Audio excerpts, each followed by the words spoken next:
religion doesn't affect my job, but it is true that I believe that we are all connected. In our faith, we say we all drink from one cup. And I think that's the approach I want you to know that I came into the district attorney's office with. That not just we're in this together, but that we are connected. We are brothers and sisters. So, we love you. Thank you. I love you back. And I swear, life is short. So, there's a lot of change that needs to happen in Harris County. And is happening right now. And let me just say, what a difference an election can make. All right, so I want to talk about first what's just happened in Harris County because I think that's what's on people's minds. For the first time in the last several hundred shootings and deaths involving law enforcement officers and our community, for the first time in a long, long time, Harris County grand jury returned 2 indictments of murder against an off-duty deputy and her husband. Now, it's not that I don't love your applause, I do, but I want to talk to you a minute about the seriousness of what we're involved in. When I went out to make that announcement, that's the first time in my life I realized at the moment, this is historic. And this is not something to be sensationalized because the loss of a life occurred. Mr. Hernandez is dead. We grieve with his family. And we've just seen our community indict 2 law enforcement officers, not one law enforcement officer and her husband. But this is a professional who's been dedicated to public safety.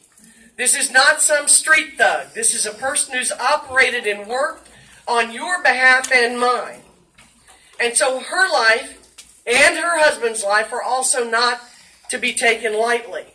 And so when we bring an indictment against a resident, a brother and sister of Harris County, it is a serious thing, not to be high-fived, but to be seen, I think, as a necessary part of the process. Whether the Thompsons are guilty or not will ultimately be up to you, the community. The district attorney prosecutes all criminal cases in Harris County. But we are not the judge and the jury. So, it's our job to bring a full and fair presentation of the facts. And do we have a position? Sure. Sure we do. And I believe that we'll be able to prove these cases. But what the result is, I want to caution an audience of activists that while the results are what Americans are told is important, remember where winning at all costs got us last time. With the last administration that was the prosecution. Remember what a win at all cost mentality and culture looks like. It doesn't look like justice. All right? So, what was important to me and what I want you to understand is important here and to join me in celebrating is the fair process that we just went through in this Hernandez matter. Because within a matter of days, and yes, faster than some would like and slower than others would like, but deliberately and methodically, we took this case before the citizens of Harris County. Presented 17 witnesses, at least more than a dozen. I don't want to quote it on the exact number, but over a dozen witnesses. We gave the Thompsons an opportunity to testify. They declined. We showed the videos. We brought all the evidence available to the citizens of Harris County in the form of a grand jury. And it's their finding. It's that process that I simply announced. So, in some ways, the district attorney is the messenger of the people as well. And so, that's where we are at this point in this case now. I will always ensure due process for you, whether you are a victim or whether you are accused. Because when we protect one, we protect all. And we either all have civil rights or none of us have them. Thank you.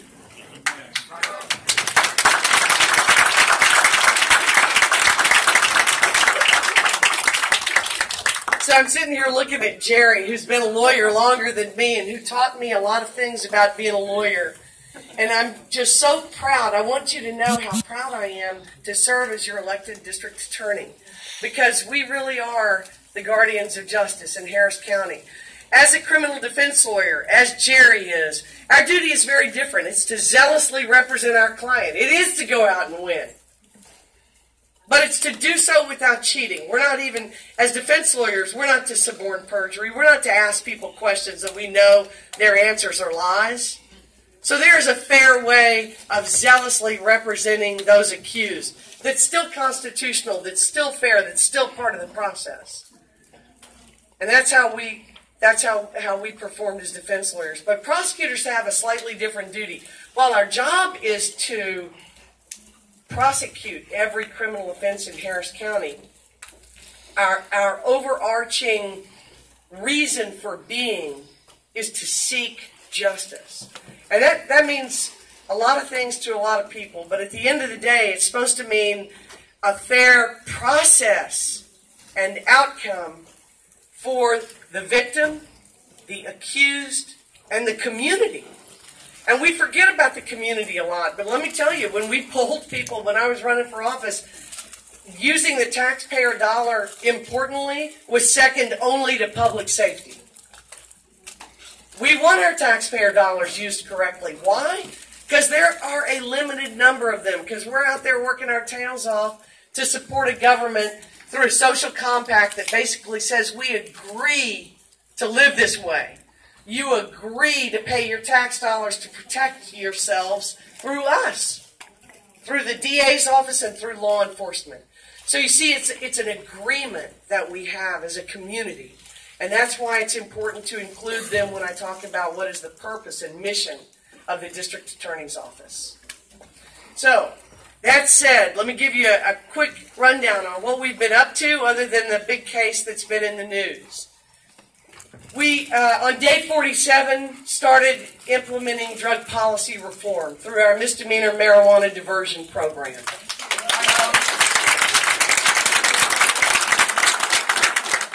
No, thank you. Because it was your support of that topic when I ran in 2014 that gave me the confidence to come back after I'd been elected and do it. It also, your support is what gave me the confidence to go to law enforcement and pitch our case that spending lots of money prosecuting people for misdemeanor marijuana was not making us safer. And that we were willing to support them as law enforcement agencies in the pursuit of dangerous criminals and of those who harm our people and our property. And that we wanted them to do that, and that there was a direct message from the community to me, and they could see that in my election and in the results. And because of that, I was witness and part of another historic moment, which was that all 90 agencies who protect and serve us supported this drug policy reform, allowing now more than 10,000 offenders this first year. We're already at beyond 1,000 to be diverted around jail, take a class, and avoid a criminal record.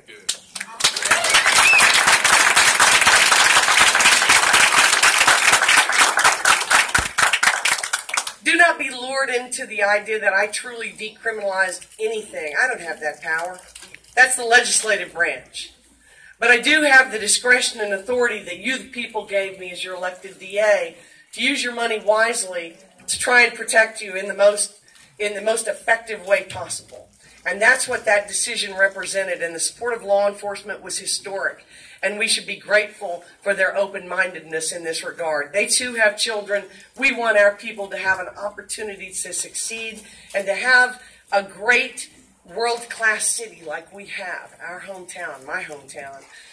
We have to offer a quality of life that's got a good, ready, steady workforce. And if we're criminalizing every single thing that people do, it's like a lifelong record for them. And it ultimately hurts our economy here in Houston. It cripples our workforce. And that can be said about other offenses as well. Right now, we're working with the judges, interesting, which is good, on suspended driver's license cases. Doesn't seem like this would be much of a threat, but we need our drivers with insurance out there on the roadways. We don't have a lot of mass transit in Houston. It's a safety issue. But we don't want to burden them with a criminal record. And on the other hand, we can't let people drive around without insurance. And so we're working on diverting that group next to get them driver's license through the help of DPS. Okay, these are historic, guys. These are historic partnerships. So we're all getting on the same page in criminal justice to fix the problem, not to just keep pushing people through the criminal justice machine. Because when you do that, you can push Chuck through that machine or you can push prime rib through that machine, but it all comes out hamburger. And in truth, justice is a matter of individual experience. And so we've got to allow our lawyers, there are four here today. I'm going to introduce them to you. Given their time to come support you by showing you our presence here, that we support change, we support a fair process, we guaranteed equal justice, and we're here to prove it. So let me introduce them real quick. Judge Mendoza, Tom Berg, Shakira Dennis,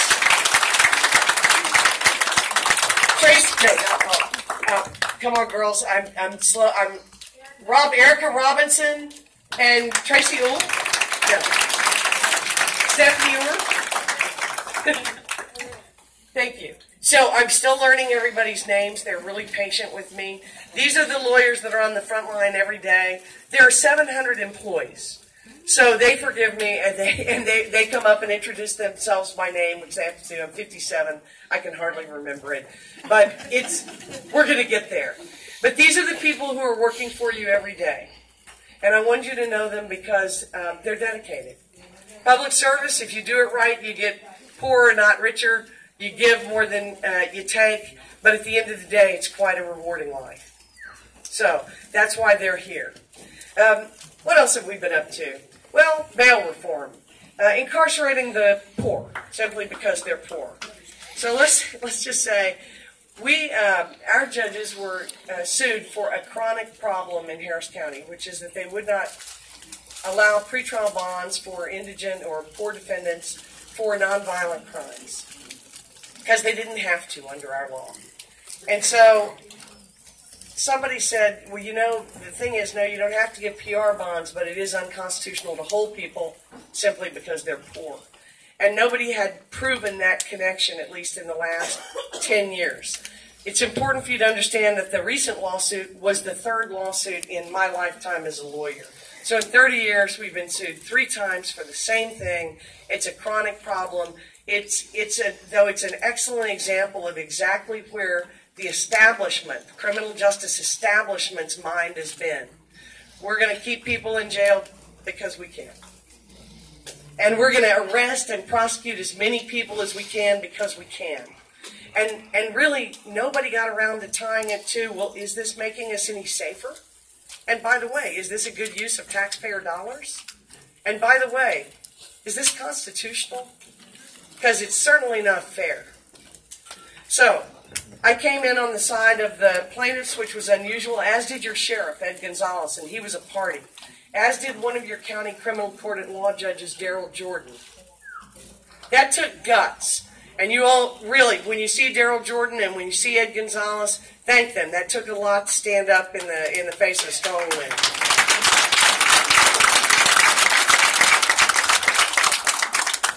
And so now the courts have said that the emergency stay is over, and those practices are already in place.